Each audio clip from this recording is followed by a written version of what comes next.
Hey guys, it's Steve from Featherlight Studio, and today we're talking about this guy, Shure's SM7B, and whether or not you actually need this microphone. I'm going to show you a handful of alternatives that can sound awfully close to this for a lot less money, and some microphone choices you may not have expected. Let's check it out.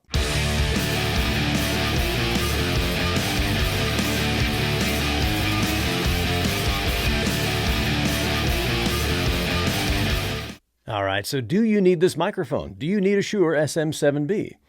Well, it might make more sense to start out by asking yourself, what category of microphone do you need? Do you need a dynamic mic? Or do you need a condenser? Well, a dynamic mic picks up sound in the front really well, but rejects sound in the back and the sides really well. And it doesn't require power, so you simply plug it into your audio interface or your mixer and you're good to go. The drawback or the cost of that advantage is that they have really low output. The SM7B has one of the lowest outputs of any microphone, which means you're going to need a pretty powerful audio interface or mixer to provide enough power to run it efficiently. You're going to need about 55 or even 60 dB of power to use this effectively, or you're going to have to buy what's called a cloud lifter or a similar device, which is an inline mic preamp that boosts the signal, but that adds extra cost to an already expensive microphone. Or do you need the enhanced detail and clarity of a condenser microphone? These are really good at picking up detail. They pick up sound from all around them, although better quality ones have switches that allow you to change that cardioid pattern from really tight, like the SM7B, or wider.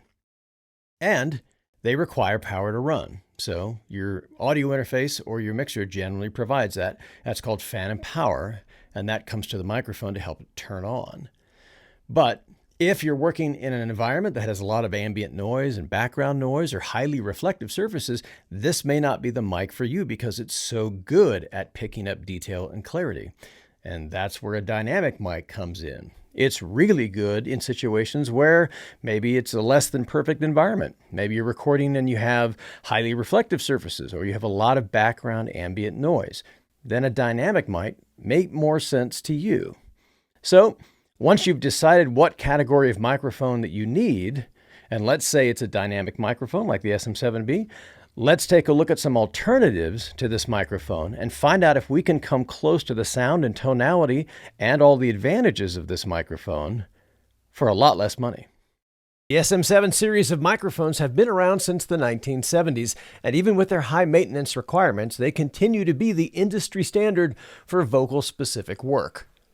So the first mic we're going to compare our SM7B to is the venerable SM58. This is probably the most famous microphone in the world and seen on more performance stages and more Grammy stages than any other microphone, period. It's been around forever, and it's living proof that the most expensive microphone is not always the best microphone. The SM58 has been around for so long because it is a workhorse tool that's built like a tank and performs dependably every time. And it has an overall tonal structure really similar to the SM7B. Not quite as much of a bottom end boost until you get right up on the microphone, but it can be made to sound very similar. It has that same high presence boost to it that the SM7B does if we engage that high lift switch on the SM7B. This is a filter circuit built into the microphone itself that allows it to tailor its frequency response on the fly. Now that we've engaged that high lift switch on the SM7B, we can hear that the overall brightness of the microphone is now a lot closer to the SM58. And the SM58 is a dynamic microphone, just like the 7B is. So you have all those benefits like great sound rejection from the sides and the back. And it has a louder output than the SM7B, which means you probably might not have to get that cloud lifter product or a mic preamp to get this up to a working level. So those are pretty big benefits. And the biggest benefit of all is the fact that it clocks in at about a quarter of the price of the SM7B. We're going to remove the high lift switch, and then we're going to see if we can match the tone with some equalization. And now we're back to our Shure SM58, only we've altered the EQ curve of this microphone to come as close to the SM7B as we can. And the SM7B is still in the stock position here. So we haven't used that increased lift switch or that high presence switch. And as you can hear, even without that the SM58 comes awfully close for a microphone that costs a quarter as much. This is right around $100. This next mic comparison to our SM7B might surprise you, as it's a drum microphone. It's the Audix D2.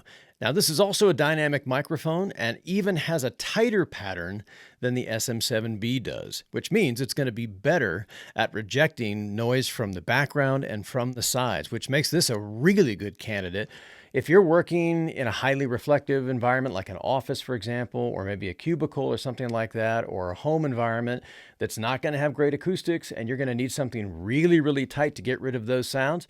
This might be something to consider because it has a similar frequency response as the SM7B. Not exact, but a lot of the same characteristics. So this one has a bump in the low end of it, around 100 hertz, and it has a little bit of presence boost as well, which helps it kind of compete with our SM7B sound. Now, right now, we still have that high frequency switch engaged on our SM7B, so let's turn that back off and see how this competes against it.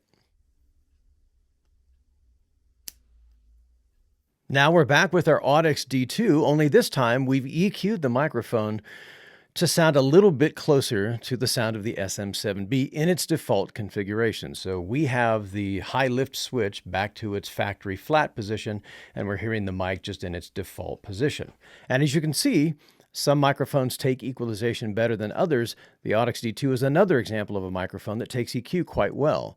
So we're able to get in the ballpark by simply adding a little bit of tweaks here and there in post-production to the sound of the microphone. This could also be done while you're recording live, if you're recording into a mixer or into an audio interface that has EQ built into it, or even a podcaster or Rode Podcaster Pro or something like that that has built-in EQ curves. Those EQ curves can change the sound of the microphone dramatically, and this microphone is almost a quarter of the cost of this one. In our final configuration, we're going to be using the SM7B in its stock position. So we're not going to have that high presence switch engaged, and we're going to be comparing it to an Australian microphone from Rode. This is called a Rode PodMic, and it is extremely affordable. It's about the same cost as an SM58, and as you can hear, it's got a bit more of a presence boost and a bit less of the low end that the stock SM7B has. This difference isn't accidental, as the PodMic is designed to work seamlessly with the Rodecaster Pro series of mixers. These mixers come with custom-built EQ curves for each one of the company's microphones. But as it turns out, EQing the PodMic to sound great was one of the easiest mics we worked with. In this configuration, we've engaged that high-presence switch on the SM7B, which adds more detail and clarity to the mic's response. Now, when we switch over to the PodMic, we can hear that we're a little closer in terms of high frequency and detail. However, we still don't have that low-mid presence or low-end presence that the SM7B does. So let's add a little EQ and see if we can adjust for those differences. All right, so we've left that high mid or high presence switch on the SM7B engaged so we can hear a bit more of that high-end detail and clarity. And now when we switch over to the PodMic and we add EQ, we can hear that these two microphones come an awful lot closer to one another than they did just in their stock configurations. Add to that the PodMic costs about a quarter of what the SM7B costs. It's about the same as an SM58. It is an extremely well-made and durable microphone. It's got a great yoke mounting system, which is great for broadcasters. So if you're looking for an alternative that's going to come close to the tonality of this with a little bit of EQ change, the PodMic should definitely be on your short list.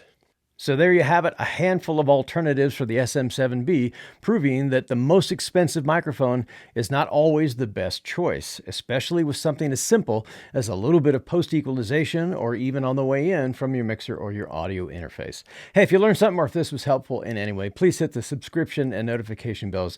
It really helps keep the channel going. Stay safe, be creative out there. We'll catch you guys in the next video.